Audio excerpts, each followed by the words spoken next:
La paix soit sur vous et la miséricorde d'Allah subhanahu wa ta'ala et sa bénédiction. Alors, on évoquait dernièrement le risque de guerre, donc sur la base de signes donnés par les dirigeants, enfin certains dirigeants des pays européens. Donc ce risque de guerre se précise dans la mesure où l'individu qui occupe la fonction de président de la République française a décidé d'envoyer à tous les Français, dans tous les foyers français, un manuel de survie en cas de guerre ou de catastrophe ou je ne sais trop quoi. Bon, il convient de ne pas non plus tomber dans la panique.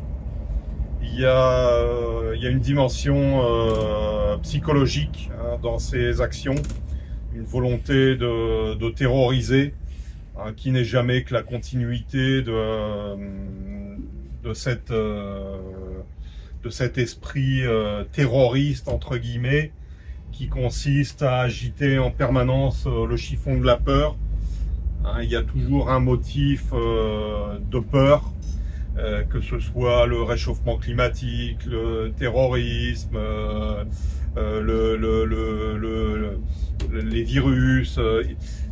En permanence, ils trouvent quelque chose pour terroriser les gens, pour les plonger dans un climat de terreur, dans un climat anxiogène. Donc il faut relativiser et ne pas non plus sombrer dans la paranoïa. D'autant plus que si on prend un petit peu de hauteur, si on s'élève, on sait que Allah subhanahu wa ta'ala est à la manœuvre. Allah gère la situation. Allah joue avec ses marionnettes. Donc, tous ces dirigeants européens ne sont que des marionnettes à la main d'Allah et Allah sait ce qu'il fait. Donc le boss gère, rien que ça devrait suffire à nous maintenir dans la sérénité. Alors, si on descend d'un cran et qu'on se place d'un point de vue un peu plus terre à terre, il faut aussi prendre les signes au sérieux. Allah nous envoie des signes. Et en gros, on pourrait traduire ces signes par le message suivant. Ô mes serviteurs, ô mes créatures, rapprochez-vous de moi. Le message est clair pour qui est un tant soit peu familier d'Allah subhanahu wa ta'ala. Allah nous appelle à lui. Comme nous ne sommes pas capables d'aller à lui de notre plein gré, que nous nous laissons distraire par le confort qui est celui de nos sociétés occidentales, comme nous l'avons délaissé depuis bien longtemps, eh bien, il est obligé de nous secouer un petit peu. Et quoi de mieux que la peur pour réveiller un peu les gens. Donc plus que jamais, il est temps de revenir vers Allah subhanahu wa ta'ala, de se rapprocher d'Allah subhanahu wa ta'ala, d'appeler les gens à Allah subhanahu wa ta'ala. Il n'y a rien d'autre à faire. Le meilleur manuel de survie que nous puissions avoir et que nous ayons, c'est le Coran et la Sunna. On n'a pas besoin d'autre chose. On n'a pas besoin d'avoir peur.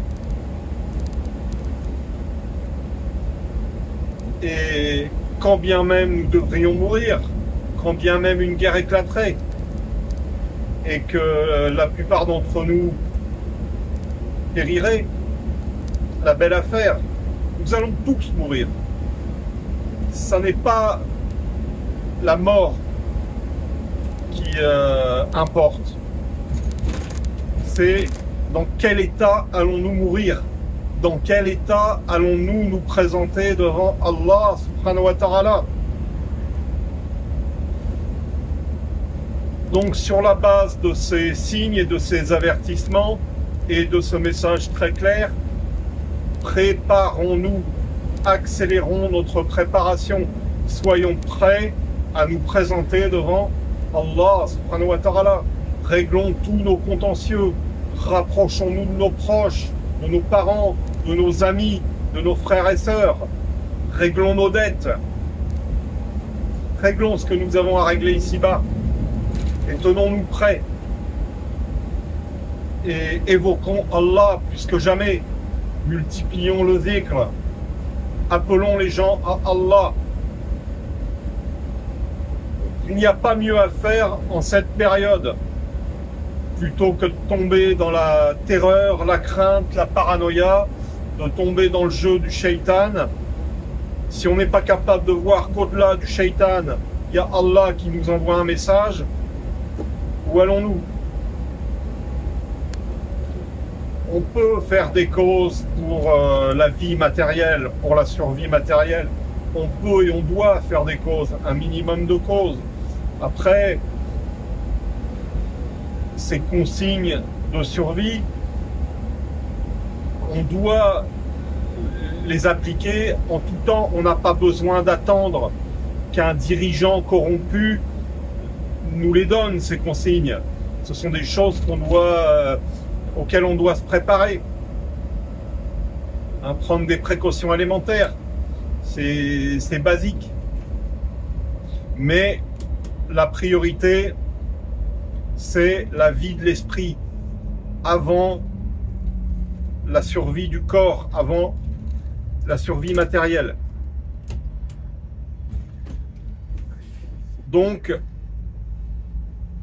rapprochons-nous d'Allah, élevons nos esprits vers Allah, tâchons de détacher nos esprits de ce monde matériel